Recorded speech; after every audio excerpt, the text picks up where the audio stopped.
अशा ऐतिहासिक गोष्टींना पुन्हा उजाळा देण्याचा प्रयत्न करतायत. त्याला ठणकावून सांगितलं की आम्ही कलाकार फक्त पोटासाठी जगत नाहीत. एक बोरी तांदळासाठी आम्ही आमची पहचान बदलणारे माणसं नाहीत. नमस्कार मित्र हो, मी मिलिंद धनेगावकर. हॅलो सितारे चॅनलमध्ये आपणा सर्वांचं स्वागत आहे. आज मी एक विषय घेऊन आलेलो आहे आणि हा विषय नक्कीच ऐकण्याजोगा आहे आणि त्याच्यातून तुमच्या लक्षात येईल की ह्या विषयामध्ये काय आहे. तर जरा माझं चॅनलला आपण सबस्क्राईब केलेलं नसेल तर जरूर सबस्क्राईब करा.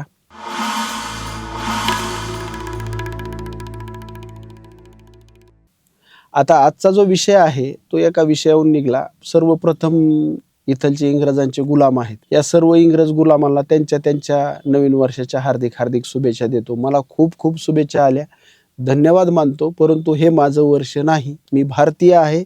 तुम्हाला देऊ वाटल्या तर 19 मार्चला शुभेच्छा मला द्यायच्या नूतन वर्षाच्या. आणि मराठी माणसाचं महाराष्ट्राचं वर्ष बदलतंय इथल्या नेमाने गुढीपाडव्याला. हे वर्ष इंग्रजांचं आहे. आता बरं त्यांचा बी दोष नाही, कारण इथं 150 वर्ष इंग्रजांनी राज्य केलंय, 800 वर्ष मुघलांनी राज्य केलंय. त्याच्यामुळं हजारो वर्षाचा इतिहास आपला गुलामीचा आहे. त्याच्यामुळं आपण गुलामीतून बाहेर सहज येऊच शकत नाही. एक गोष्ट आहे, ती गोष्ट काय असते थोडक्यात सांगतो की एका घोड्याला बांधून ठेवण्याची सवय असते आणि एका दिवशी ती मालक नुसतं बांधण्याची ऍक्शन ही केली आणि खुटीला असं केलं, दोरी लावलेली नाही, काही नाही, परंतु ती घोडा दिवसभर तिथून हलत नाही. का तर त्याला असं वाटतं की मला बांधले. ती काय असते की त्याला गुलामीची सवय लागलेली असते. त्यांच्यात ती रक्तामध्ये गुण येऊन बसलेला आहे. त्याला आपण बदलू शकत नाही.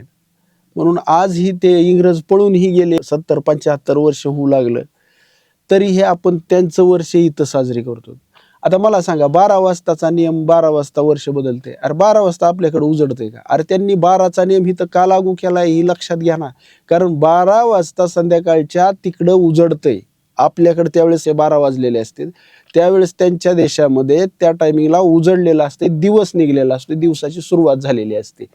त्याच्यामुळं ते 12चा टायमिंग आहे. पण आपण कशामुळं पाळतो हेच कळलं नाही मला. आपला दिवस कधी उघडतोय? 6 वाजता दिवस निघतो. अजूनही त्या इंग्रजांनी इथं रुजवून ठेवले त्यांची खोलवर मुळं की आपण ते विसरायलाच तयार नाहीत. असो, आज मी विषय जो मांडणार आहे, परमेश्वराच्या पुत्राचा जन्मदिवस साजरा झाला भारतामध्ये. नाव नाही घेणार, 25 तारखेला. आणि आजचा व्हिडिओ जो मी बनवतो आहे, हा विषय जो घडला किंवा जो बोलला गेला तो कलाकारांच्या बाजूने होता. थोडा कलाकार, जी पुरातन काळातले पहिले कलाकार होते, वासुदेव, गोंधळी, ही लोककला जी जपणारी लोक होते किंवा लोककला जी सादर करणारी लोक होती, ही लोक नेमकं काय होती? फक्त त्यांना लोककला करून फक्त जगणं हाच उद्देश होता का? तर ह्याविषयी मी तुमच्यासोबत बोलणार आहे.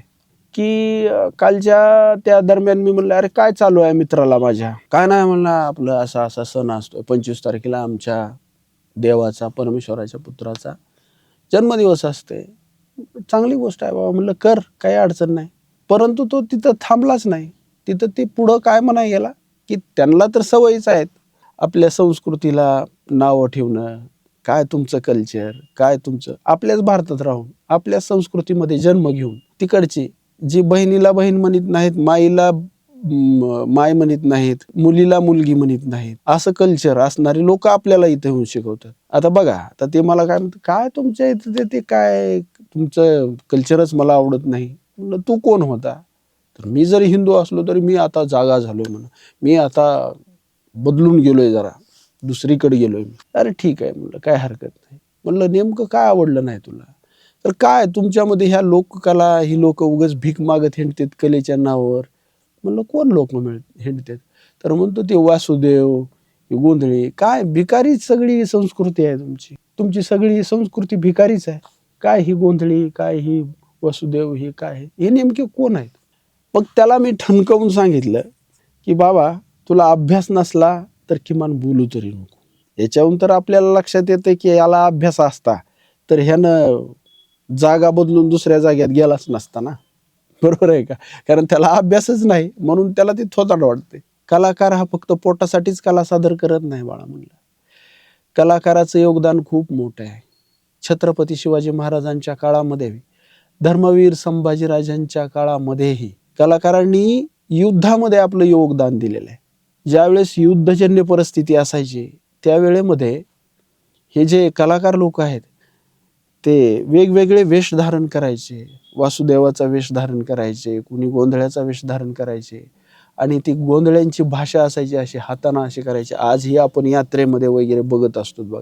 परंतु ती त्याचे कारण एकच आहे की ती खूनगाठी करून न बोलता एकमेकाला लोक असे करून बोलायचे.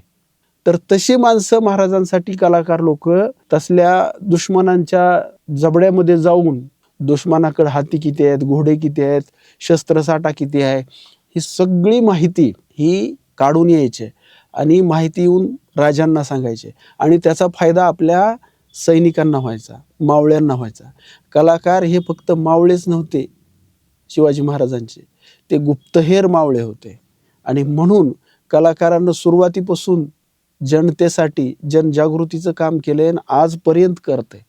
आजपर्यंत कलाकार हा जनजागृतीच करतो. लोकांना चित्रपटामधून म्हणा, नाटकांमधून म्हणा, गाण्यांमधून म्हणा चांगलं मार्गदर्शनही करतोय आणि करावंच. इथून पुढेही चित्रपटातून होईल तितकं किंवा नाटकांमधून किंवा गाण्यांमधून होईल तितका लोकांसमोर इतिहास आणावा आणि लोकांना जागृत करावं. कारण पुढच्या पिढीला इतिहास कळणं खूप महत्त्वाचं आहे आणि म्हणून मी असं म्हणतो की ह्या लोकांना कमी समजू नका. हे फक्त पोटासाठी भीक मागत नव्हते, ते लोक गुप्तहेर होते आणि म्हणून आजही आपण शाळेमध्ये मुलांना ते लोककला जागृत ठेवण्यासाठी ते वेशभूषा करून त्यांच्या त्या कला पाहत असतो आणि त्यांना मी खरंच शुभेच्छा देतो. त्या शाळा अशा ऐतिहासिक गोष्टींना पुन्हा उजाळा देण्याचा प्रयत्न करतायत.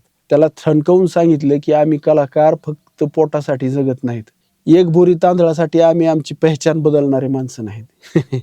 नाही आणि बाहेरून येणाऱ्या पैशासाठी बी आम्ही आमचा धर्म केवळ नाही. छत्रपती शिवाजी महाराज, छत्रपती धर्मवीर संभाजी महाराज यांनी आपलं बलिदान दिले, त्याला कधीच विसरू नका, एवढंच मी सांगेन.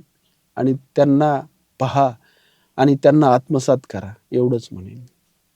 नमस्कार.